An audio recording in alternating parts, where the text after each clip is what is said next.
Andrea is the naturalist for Monona County Conservation Board. She has a passion for the natural world and connecting others to her passion. Andrea grew up in upstate New York, where nature was always her cornerstone. Today we will listen to her story of how trust plays a factor in all she does. So perseverance, trust, and love, a prescription for a strong person. First and foremost, I'd like to thank you for having me here to tell you my story. Let's take a moment and think about a current situation we are facing. It could be almost anything: divorce, depression, anxiety, loneliness, etc. Let's sit with this for a moment.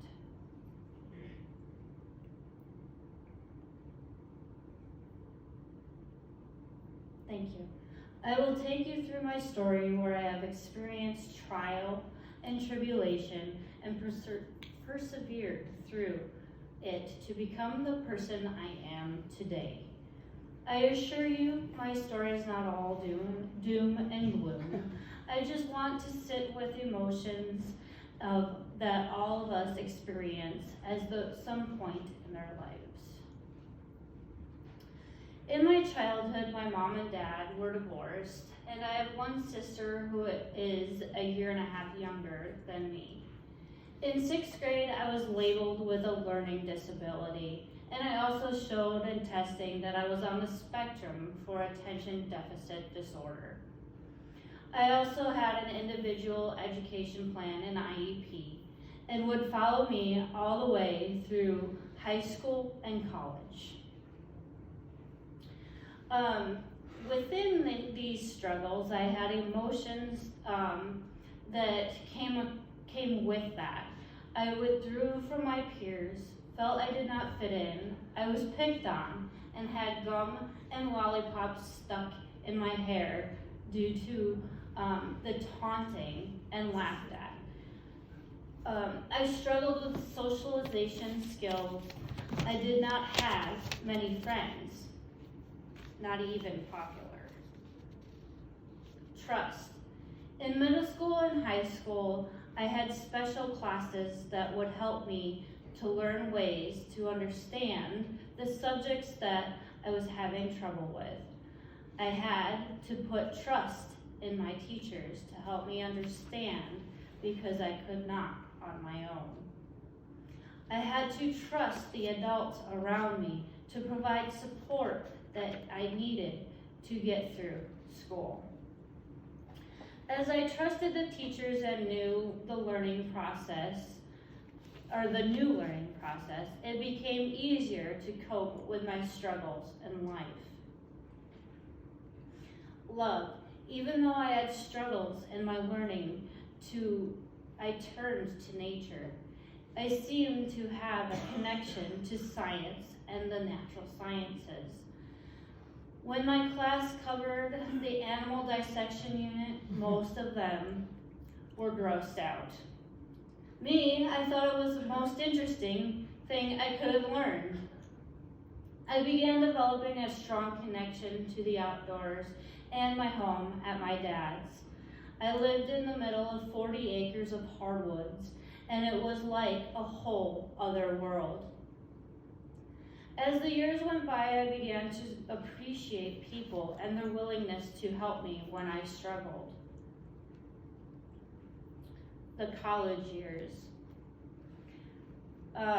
were a struggle to get through the coursework, but I found a career path that I loved, professors and people that helped along the way, and I enjoyed the classes that led me to the outdoors. I have an associate's degree in natural resources conservation from for 2-year college, Finger Lakes Community College, a bachelor's of science at State University of New York at Cortland College, and the outdoor recreation management was a concentration of environmental interpretation, a master's of natural resources at University of Idaho and Natural Resources. The important lessons I learned We're to always ask for help when needed, live life to the fullest, and it doesn't matter what others think. Strive for happiness, find people that understand you, and always take one day at a time. Keep fighting like it's your job. Love people with their flaws and all.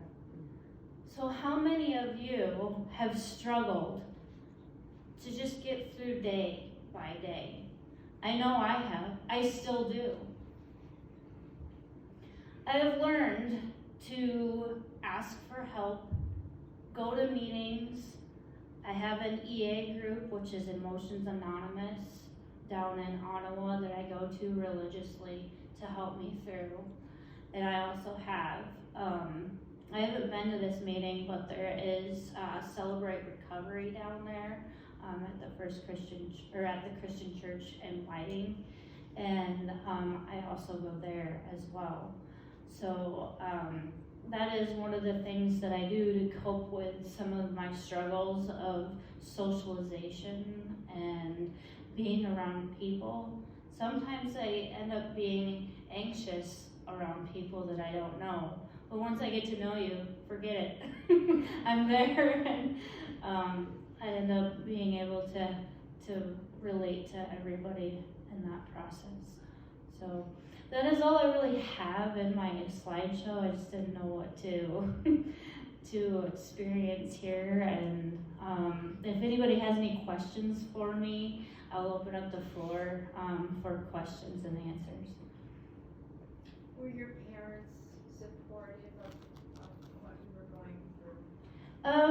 Could you repeat your Right. Here, I'll take the microphone. Yeah, hold on, go ahead.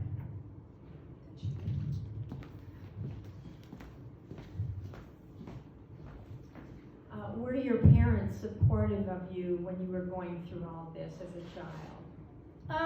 My mom she was the one that basically fought, because the school system, I was on that precipice of being okay and needing help, and she really fought tooth and nail with the Rome Free Academy and the Rome city school districts in Rome, New York.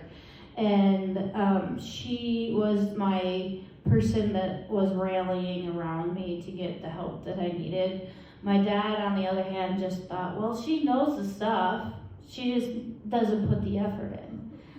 Well, she only saw me every other weekend, so he didn't understand. It took me 3 hours to have a 30-minute math homework assignment. So I'd sit in my room trying to figure it out, and it just wasn't clicking.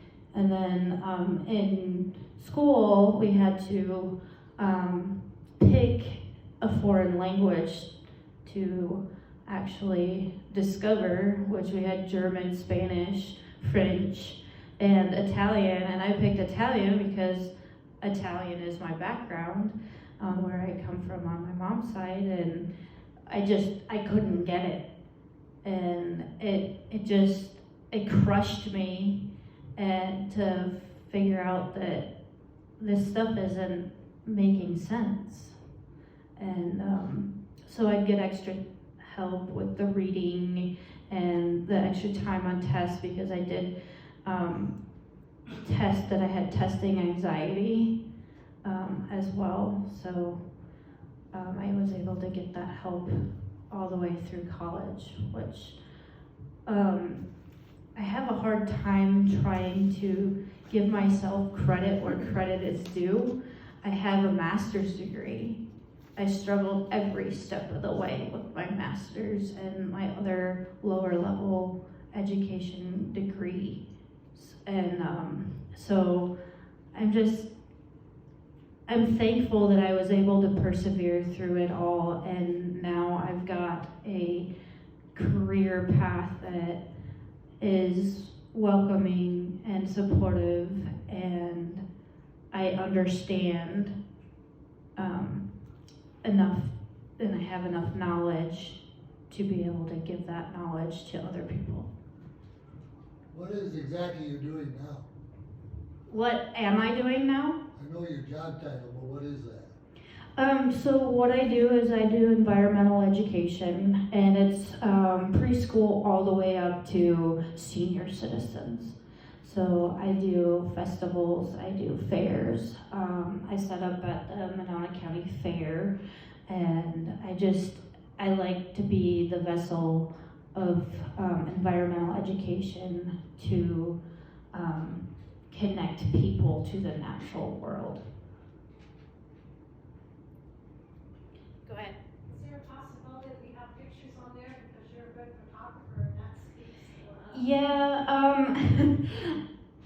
I have like thousands and thousands of pictures, and I was like, what do I pick?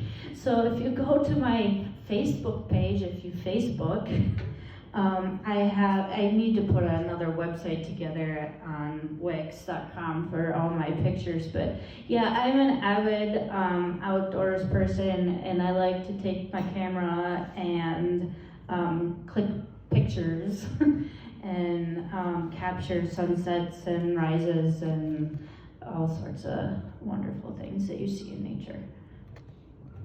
Go ahead, Jeannie.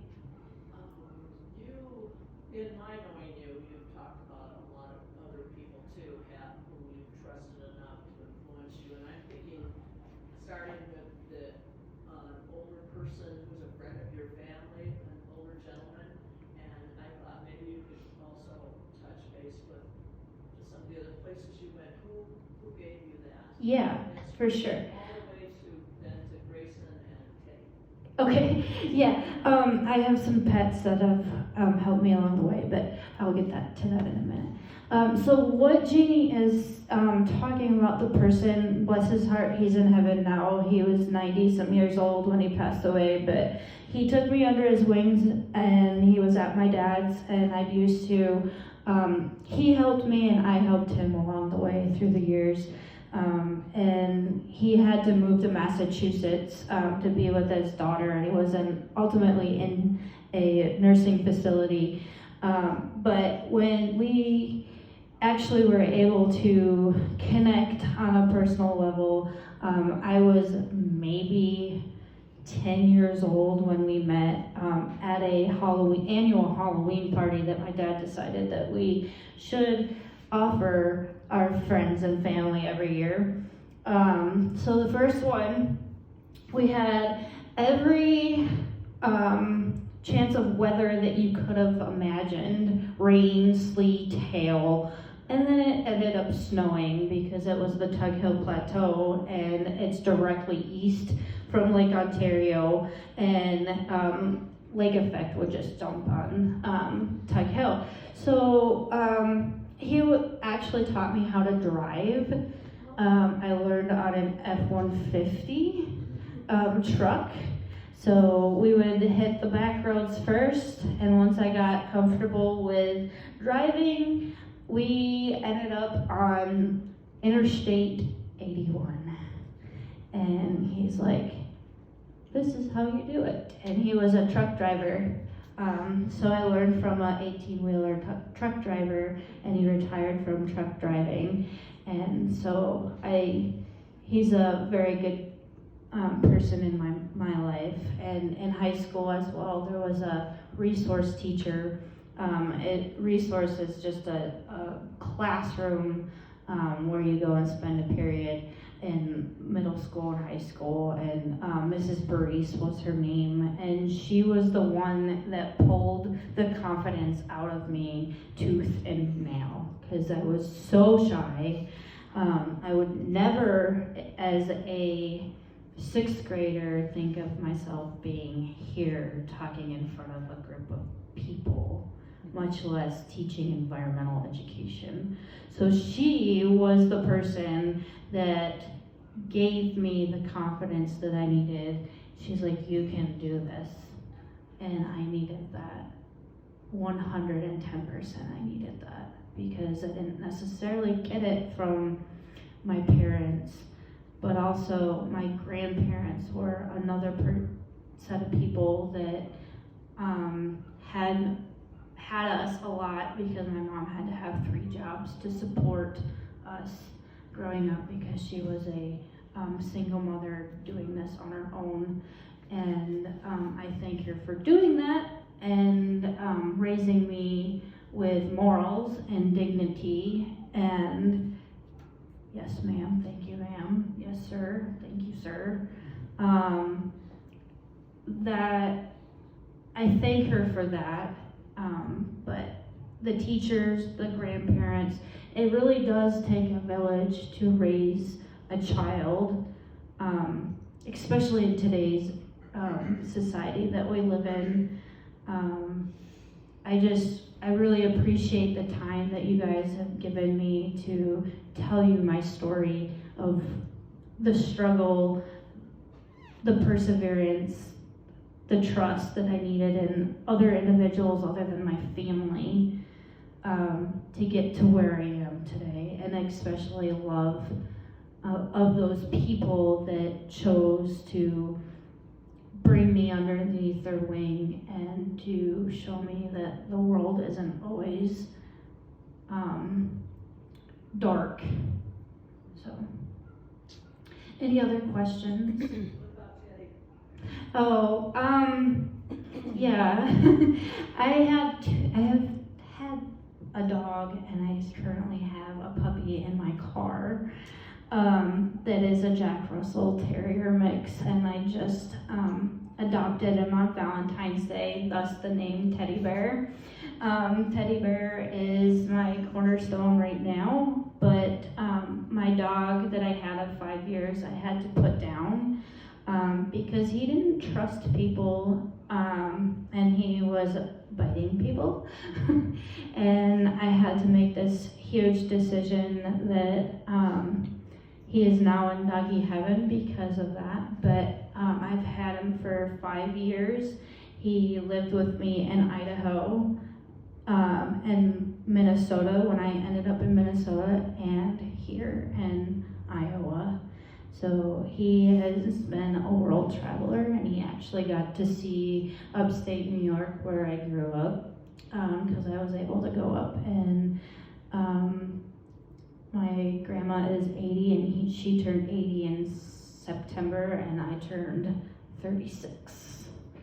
So it was quite a trip, but it was 18 hours, and he was with me the whole entire time. Grayson was. So I miss him every day of my life, and it's hard to get through, but I have Teddy Bear with me, and he's a pistol. And to say in the least, he's pretty spry, and he's 6 months old, and he loves his being hyper. So anything else? What first brought you to Sioux City in Iowa? That was about 5 years ago, right? Yeah, pretty much.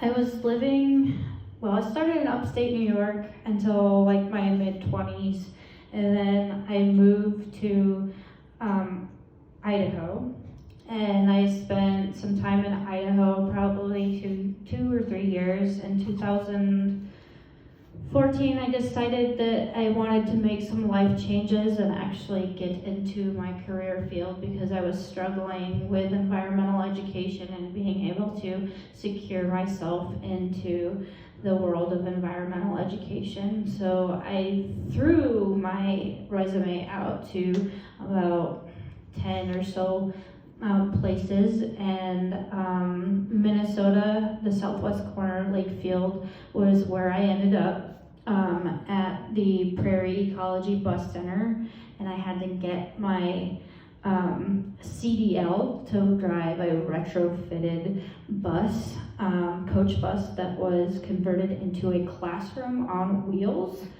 And so I am a certified person that can drive a CDL bus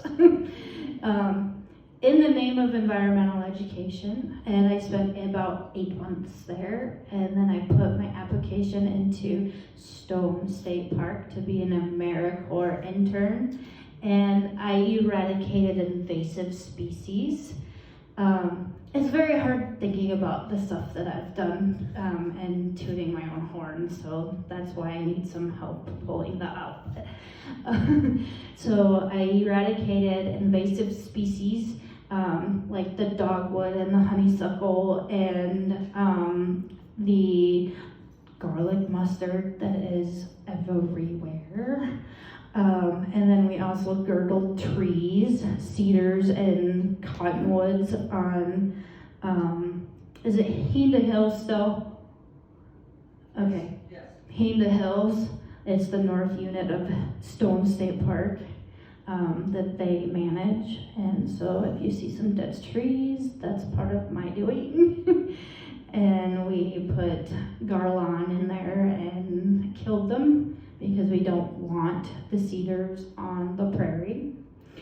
So that is where I ended up. And then I stayed with Jeannie for a little while and worked at Family Dollar, which was the worst job in my life. But anyway, it paid the bills. And it afforded me an opportunity to apply for where my current job is, Monona County Conservation Board. And it started out 2 years part-time, and then the third year I was full-time, and now it's the second year full-time. So I worked my way up the ranks. And the list is very simple. Yeah, I'm the coordinator for the Les Hills Prairie Seminar. It is an awesome event, and this year it is May 29th, 30th, and 31st, and I hope that you would want to join. It's a lot of fun. It's free, and it offers updates on what agencies are doing what in the Les Hills, as well as offering programs in environmental ed and management. And I'm currently adding more stuff to it. And for kids, there's gonna be a puppet theater where you learn how to make puppets. So, yeah. Did you have a question? You were raising your hand. I was jumping the gun on what invasive species. Oh, yeah. There was more too, but that was the bulk of it was honeysuckle and garlic mustard. And we actually did pick prairie seed so they could spread it around in late September, early October is when we collected prairie seed. So I think I hit my 20-minute limit, didn't I? Is there any more questions before I'm done? I'm just so happy to be in my field of natural resources and environmental education. That is where I belong. I fully feel that in my bones that that's where I belong. So thank you very much today, and I hope you enjoyed my sermon.